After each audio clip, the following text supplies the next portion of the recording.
I was 7 years old when I began filmmaking, and I had started because my parents gave me the home video camera. And when I was given that, I was like, a whole new world opened through this lens. I could film my sisters, I could film, my pets. And so I kept going down that journey, and then I was able to get a laptop and Final Cut Pro and began editing. And I also got a camera, which was an XL2 at the time, and just started learning more and getting more professional. But all along that route, just continuing to hone my craft while making these short projects, and that's what I've been doing ever since. Along the way, I started getting asked to post my own work and hey, what are you doing in film school? We want to see your work. So I started posting a couple of videos, and I remember the first one I posted was called iPad hologram effect. So we pretended you could go in the iPad settings and create this hologram.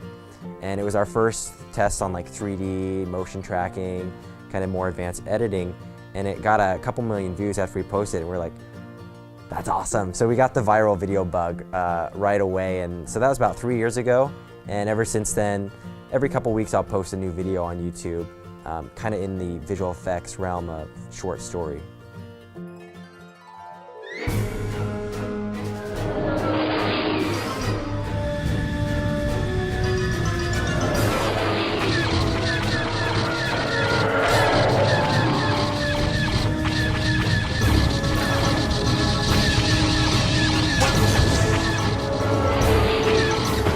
One of my favorite videos that I've created is Jedi Kittens, and it's because we did that video from 8 p.m. in the evening, actually in this studio, and then we shot until 8 a.m. when we posted it, or we did the VFX during the night.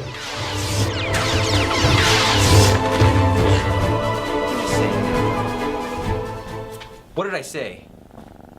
You two are grounded 1 week. No Star Wars, and I want all this cleaned up.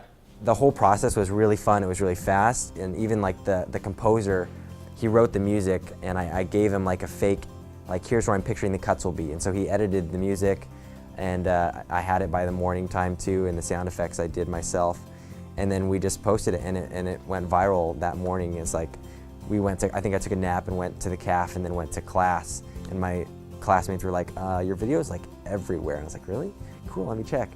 So that was really fun, and of course having the kittens is frustrating because you're trying to have these cats do things, but it's also really fun because they're adorable kittens. We actually lost one of them in the studio. It was running around and we couldn't find it because it's 2 in the morning, edit bays are all open, there's 10 of them, so we're searching, looking for this cat, and after an hour we finally find it. But it's projects like that that we go back and remember how fun it was to make.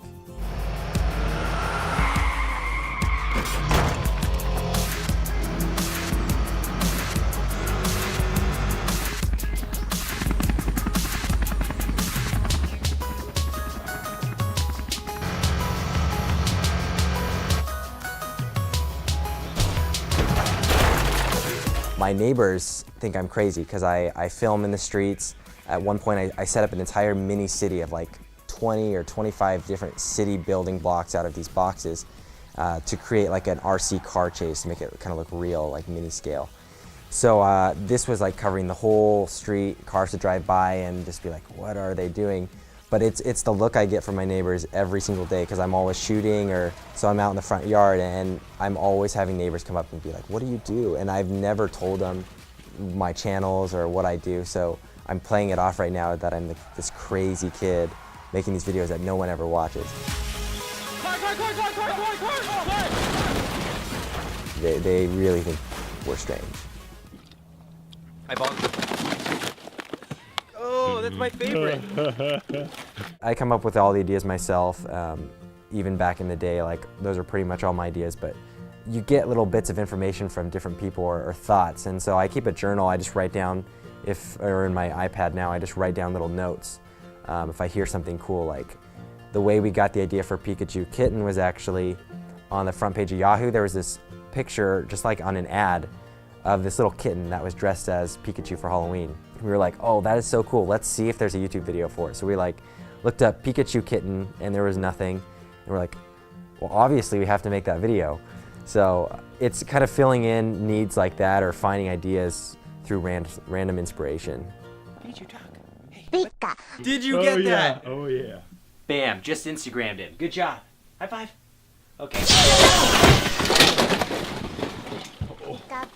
Oh my god. Oh, turn it off. Turn it off. So I started Vine, which is an iPhone app. It has like, I think 50 million users at this point. And what you do is you just go on and you have 6 seconds to tell your story. So I've got this goldfish here. He's gonna be blue. Now he's green. And now he's white. Wait, now he's gone. Whatever it is, a lot of it's comedy on there. And it was intriguing to me because I went on there and there was a special effects page and I was like, well, this is cool. What could I do with this? And so you have 6 seconds to kind of create an effect. Or I like to say you could still tell a story in 6 seconds. So about 3 months ago, I started the journey of making Vine videos. I had a goal to post one a day and I've pretty much done that since then. Been able to grow to almost 500,000 followers on there. This is the Fruit Swap 2000. So put it down, take an apple, make it a banana, and then you get corn. Zach, no magic. And actually it's been more exciting than YouTube in some ways because of the growth rate. You see way more followers, and I also saw my YouTube channel getting more views and more subscribers because of the Vine audience. So that was really fun, and it was kind of a different audience too. These people are like, probably have super short attention spans to watch these 6-second videos, but at the end of the day, they still want more content, and that's when you drive the traffic to YouTube.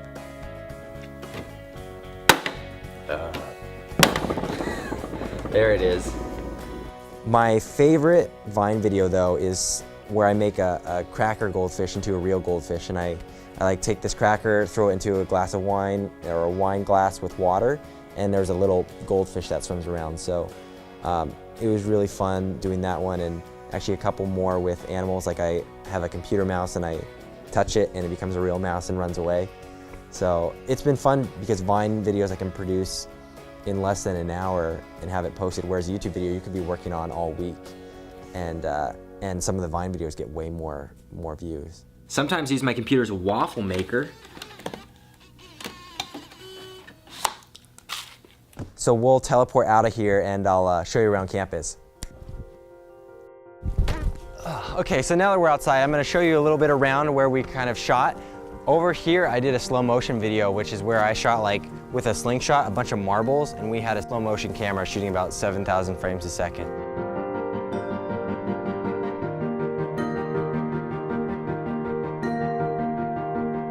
And then over here, we also shot this Harry Potter video where we were like using magic wands and stuff. So we lit like these bushes on fire in post-production.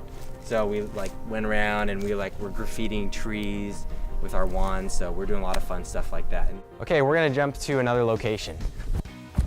Okay, so this is one of my favorite locations because we've shot a lot of stuff here. It's kind of iconic for some of my videos where we have this giant staircase behind me. And what we did for one of my videos is we like pretended that my skateboard, I got pushed and it could fly down these stairs and land in a tub of water.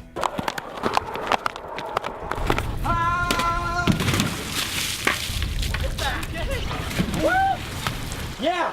Didn't really do that for real, obviously, that's deadly.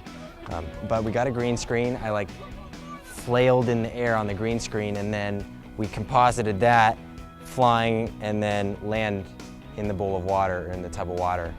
And actually that video was really hard because I had to get a couple physics majors to help me figure out what the angle of the curve would be for landing to make it look real, because I spent so much time like doing different versions, straight down, falling and then going down, and it was really tough to figure out that curve, but finally we got something that looks okay.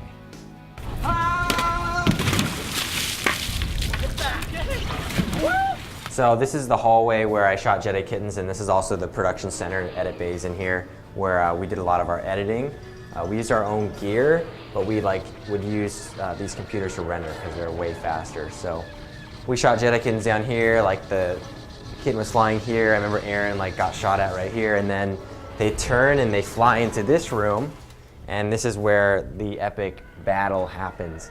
So they crash land here, and they were fighting up here on the speaker, so we were just holding them here and whoop, fighting. And then what we do in post is remove our hands, so it just looks like the kittens are flying and they have these lightsabers. And this is my command center because I would sit and edit in here. Aaron would edit in another edit bay, and usually all I use the computers for is either rendering or playing music to blast these speakers. There definitely is a new world opening up for filmmakers in that you don't have to work for a studio, you don't have to be in Hollywood to make money.